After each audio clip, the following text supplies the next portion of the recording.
Dope, Wizard of Oz Part 4. So where we left off, the gang just got back to the Emerald City after melting the Wicked Witch of the West with the help of the flying monkeys, and so they have to make sure that the wizard is going to make good on his promises. But does he?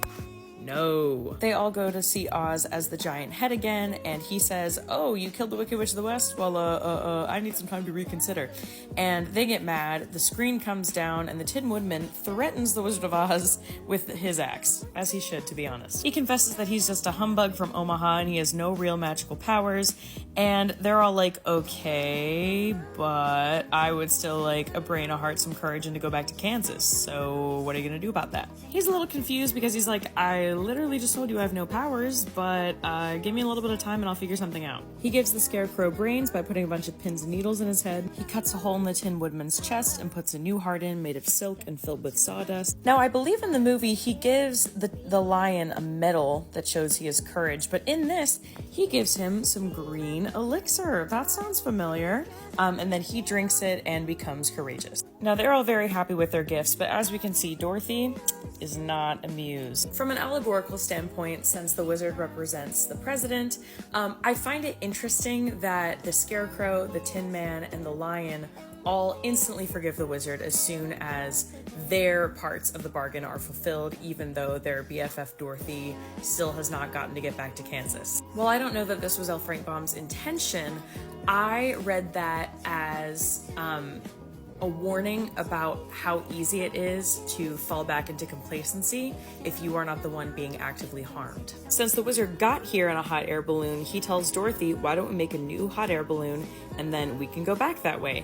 But same as what happens in the movie, he takes off in the hot air balloon and she does not make it on, so he goes without her. He also leaves the Scarecrow in charge, which is consistent with how Wicked ends too. The Scarecrow ends up taking over the Emerald City. There's an interesting line about this that says, for, they said, there is not another city in all the world that is ruled by a stuffed man. And so, as far as they knew, they were quite right. In my opinion, that spells out pretty clearly that L. Frank Baum thought that there were cities that the Ozians were not aware of that were run by stuffed men or puppet politicians. Dorothy tries to call the winged monkeys to take her back to Kansas. They say no can do. And so the Scarecrow leaves his new post and they all go marching off to the south to see Glinda, the Good Witch of the South, to see if she can send Dorothy back home. One more thing I wanted to add, the wizard also tells our whole squad how he put on the illusion of power even more so after he found out that the other witches in Oz had actual power. He needed everyone to believe that he was the strongest of them, or he feared that there would be a revolution. I think that is just a classic kind of power of the people moment. The wizard also talks about how most of the people in Oz don't remember this now at the time of the story, but when he got to Oz as a young man, all of the Ozians built the Emerald City and his palace for him. But when the wizard leaves, all of the people in the Emerald City say, oh, he gave us everything. He gave us this city. He gave us this palace. We will miss him so much. That again feels like it's referencing the illusion that the wizard created, that the people needed him to survive, when in fact he was the one leeching off of them all along. Okay, so they all leave to go south. Now this is where it gets really weird, because you probably remember in the movie, Glinda just appears to them. They don't have to go to Quadling Country and says, oh no, all you have to do is click the heels 3 times, you'll go right home. So on their way south, first they encounter a forest with some kind of Whomping Willow style trees that throw the Scarecrow around, but thankfully he can't really get hurt. The Tin Woodman breaks some of the branches, chops them off with his axe, and they're able to pass through safely. They are referred to as the policemen of the forest. Here's a picture. It says the trees screamed in agony when the branches were cut. I almost wonder, so L. Frank Baum's mother-in-law was a big suffragette, and she also had a station on the Underground Railroad. So I do kind of wonder if this is referencing slave catchers who eventually evolved into the cops that we have today. But considering that his views on Native Americans are so racist, I find it hard to believe that he would be that supportive of Black liberation. So I'm not really sure what the trees are referencing, to be honest. Then they get to dainty China country. All the people there are made of china. They're very, very fragile. There is a jester who has been broken many, many times. I wonder a little bit, L. Frank Baum tried to be an actor and was unsuccessful. He actually ended up making a living selling oil cans, ironically, for a while.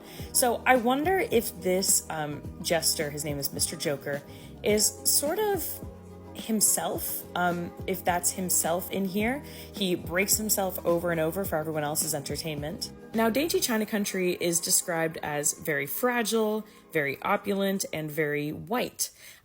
So at first glance, I was like, is this an abolitionist statement? You know, they hate for outsiders to come through and mess with their lives even the tiniest bit. I thought, is this a statement on white fragility? But I thought, no, surely not. And I looked it up and yeah, it's just racist against Native Americans. When they're coming through, there's a milkmaid made of China milking a cow that is also made of China.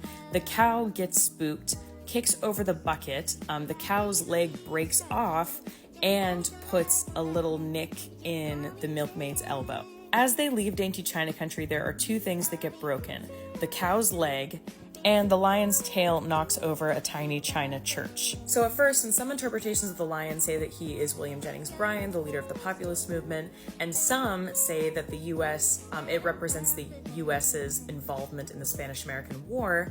I looked up both of those interpretations to see what would make sense in terms of knocking down the church. Turns out it is not related to that, it's related to the cow. So all of this is about the Grattan or Grattan massacre, and basically what happened was that a Native American stole a white Mormon settler's cow and killed it and ate it for food.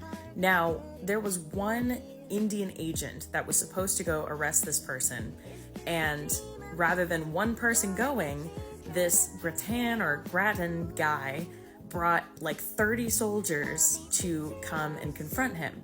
And one of the soldiers shot Lakota Sioux chief Conquering Bear in the back.